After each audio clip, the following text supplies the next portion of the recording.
విక్రమ్ టీవీకి సబ్స్క్రైబ్ చేయండి. Subscribe to Vikram TV. Subscribe to Vikram TV. Subscribe to Vikram TV. Please like, share and subscribe to Vikram TV. ఇప్పట్లో ఉన్న మన Indian psychology ప్రకారం ఏం చేస్తారంటే, ఇప్పుడు మీరు అన్నారు 10 lakhs కి 7,000 ఇస్తారు, ఎగ్జాంపుల్ చెప్తాను షార్ట్ అక్కడికి. కానీ మన ఇండియన్ సైకాలజీ ప్రకారం 10 lakhs కి దాదాపు 90,000 అవి ఆశిస్తారు. బికాస్ బయట వడ్డీలకు ఇచ్చుకుంటే, ఇంట్రెస్ట్ ఇచ్చుకుంటే అవి వస్తాయి కదా, దీంట్లో ఎందుకు పెట్టుకుందామని అంటారు. అలాంటి వాళ్ళకి ఏం చెప్తారు మ్యామ్? ఇప్పుడు నేనంటాను, బ్యాంక్ లో పెట్టుకున్నా కూడా గుండెల మీద చేయి పెట్టుకుని పడుకోవచ్చు, నో ప్రాబ్లం. ఇట్ ఇస్ మన ఇంట్లో ఉన్నట్టే. కానీ వాళ్ళకి ఏంటంటే, అయ్యో వచ్చింది చాలా తక్కువ వడ్డీ వస్తుంది కదా అనేసి ఒక ఫియర్, ఇది ఉంటుంది, బాధ ఉంటుంది. ఎక్కడికైనా వెళ్ళాలి, ఏ యాత్రలకు వెళ్ళాలి, ఏ పిల్లలకైనా ఏమైనా ఇవ్వాలి అంటే, అది ఇంత తక్కువ డబ్బులు ఉన్నాయి కదా, ఏమి ఇస్తాంలే అనేసి ఆ ఒక్క బాధ తప్ప వాళ్ళకి సెక్యూరిటీ ఉంటుంది. మ్యూచువల్ ఫండ్ లోని కూడా 200% సెక్యూరిటీ ఉంటుంది. బట్ మనం ఎవరికైనా హ్యాండ్ లోన్ ఇచ్చేము అంటే, ఓకే, మనం ఫోన్ చేసినప్పుడు పల్పాటిగా ఆయన ఎక్కడో ఉండి, నేనే ఇప్పుడు షూటింగ్ లో ఉన్నాను, నేనేమో ఏరోప్లేన్ మోడ్ లో ఉంది ఫోన్, అక్కడ వాళ్ళు ఫోన్లు చేస్తారు, లిఫ్ట్ చేయకపోతే అయ్యి బాబోయ్ వీళ్ళు ఫోన్లు ఆఫ్ చేసుకొని ఎక్కడికి వెళ్ళిపోయారు అనేసి అది భయం ఒకటి ఉంటుంది. అంటే మనం క్షణం మనం భయపడుతూ ఉండాలి, మళ్ళీ రిటర్న్ వచ్చేదాకా డబ్బులు మనకి వస్తాయా లేదా, ఎప్పుడు దాకా వస్తాయనేసి. సో ఎవరికి పడమన్నారండి ఆ బాధలు. అదే అంటారు కదా, పదగట్టి పాలు తాగే కన్నా నించొని నీళ్ళు తాగడం అనేది బెటర్. సో ఇక్కడ నీళ్లు కూడా కాదండి, ఇక్కడ కూడా మీరు పాలే తాగుతారు, బాదం మిల్క్. మీకు వెళ్ళినప్పుడు ఇవి ఎదురైతాయి క్వశ్చన్స్ కదా, వాళ్ళ దగ్గరికి వెళ్తాం కదా, ప్రతి ఒక్కళ్ళు అదే చెప్తారు, ఏమమ్మా వడ్డీల కింద చేశారు. అటు చాలా మంది ఉన్నారు, అంకుల్ ఇప్పటిదాకా మీ డబ్బులు ఎగ్గొట్టకుండా ఇచ్చిన వాళ్ళు ఎవరైనా ఉన్నారా అని. ఏ లేదమ్మా, పోయాయి, మస్తు పోయాయి అంటారు.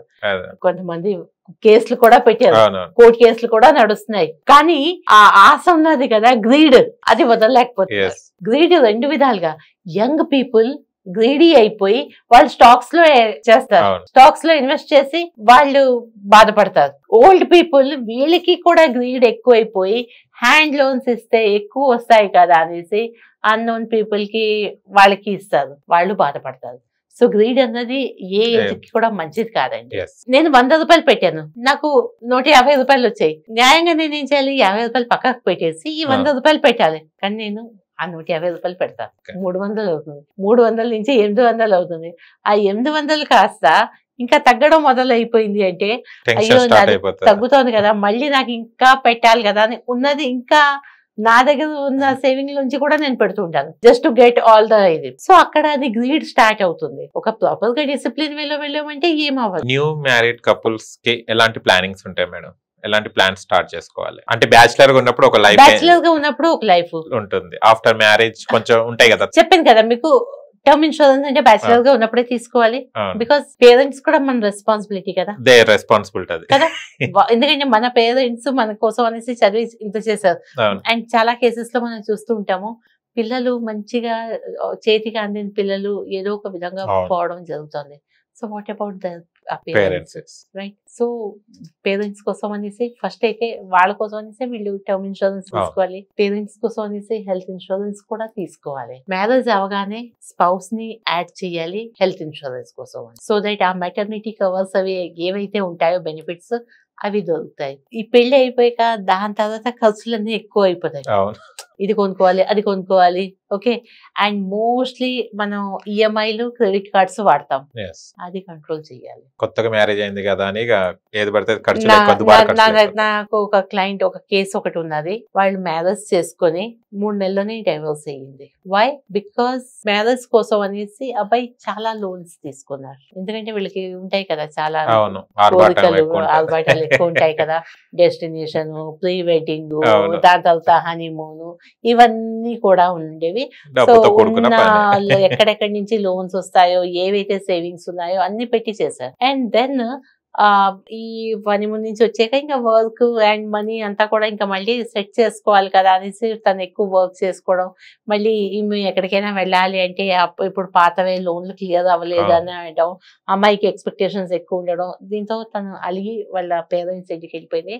అండ్ ఆ భయమో, అయితే నీకు డబ్బులే కావాలి కదా, అయితే నాకు వద్దు అనేసి వాళ్ళు డైవర్స్ తీసుకున్నారు. ఓకే. సో ఇది నేను ఒకటి చెప్తున్నాను, but this is not only the one case, there are many many cases. Cases planning లేకపోవడం. సో ప్లానింగ్ లేకపోవడం వల్ల ఉంటుంది. కాబట్టి ఇప్పుడు ఏంటవుతుంది, మెల్లిమెల్లిగా ముందు దాచుకోవడం తెలుసుకోవాలండి. దాచుకున్నాక అప్పుడు ఖర్చు పెట్టాలి, ప్లానింగ్ లోనే వెళ్ళాలి, ఇద్దరు ఒకే మాట మీద ఉండాలి. Yes. సో ఒక బడ్జెట్ ప్లాన్ మ్యారేజ్ కి ముందు ఒకటి ఉండేది, బట్ ఆఫ్టర్ మ్యారేజ్ మనది ప్లానింగ్ ఏంటి, ఎంత ఖర్చు అవుతుంది, ఎంత ఇన్కమ్ ఉన్నది, ట్రాన్స్పరెన్సీ ఉండాలి. నా ఇన్కమ్ ఇంతట్లోనే మనం ఎంత ఖర్చు పెట్టుకోవాలి, ఎంత దాచుకోవాలి. ఇది దాచుకున్నామంటే నెక్స్ట్ మనకి ఆ ఫ్యూచర్ లోకి ఉంటుంది. వెడ్డింగ్ ప్లానర్, ఈ టూర్ల కోసం అనేసి హాలిడే ప్లానర్ వీళ్ళంతా ఉంటారు కదా, అలాగే ఒక ఫైనాన్షియల్ ప్లానర్ ని వీళ్ళు అపాయింట్ చేసుకోవాలి. Yeah. సో దట్ వాళ్ళ లైఫ్ హ్యాపీగా ఉంటుంది. అండ్ ఫైనాన్షియల్ ప్లానర్ దగ్గర ఏంటంటే వీళ్ళు ఏవైతే వీళ్ళు బడ్జెట్ ఇన్కమ్ అంతా ఉంటాయో వాళ్ళకి ట్రాన్స్పరెన్సీ వాళ్ళకి తెలుస్తుంటాయి కదా. సో బేస్డ్ ఆన్ వాళ్ళ ఫైనాన్షియల్ దీని మీద వాళ్ళు ఏదైనా వాళ్ళకి గైడ్ చేయాలన్నా, ఒక ఇల్లు కొనుక్కోవాలన్నా, ఒక బండి కొనుక్కోవాలన్నా, ఒక లోన్ కోసం వెళ్ళాలన్నా, ఎలాగ వెళ్ళాలి, ఏంటి అప్రోచ్ అవ్వాలని దే విల్ గైడ్. వీళ్ళు ఏం చేస్తారు, ముందు అన్ని లోన్లు అవి అన్ని పెట్టేసుకొని ఇంకా పీకల మీదకి వచ్చాక అప్పుడు అప్రోచ్ అవుతారు ఫైనాన్షియల్ ప్లానర్. ఫైనాన్షియల్ ప్లానర్స్ అంటే చాలా మంది ఉన్నారు, మీరు కూడా one of the financial planner. అంటే ఒక గుడ్ ఫైనాన్షియల్ ప్లానర్ ని ఎలా గుర్తించాలి అంటే చాలా మంది చెప్తుంటారు, వివిధ థాట్స్ ఉంటుంటాయి.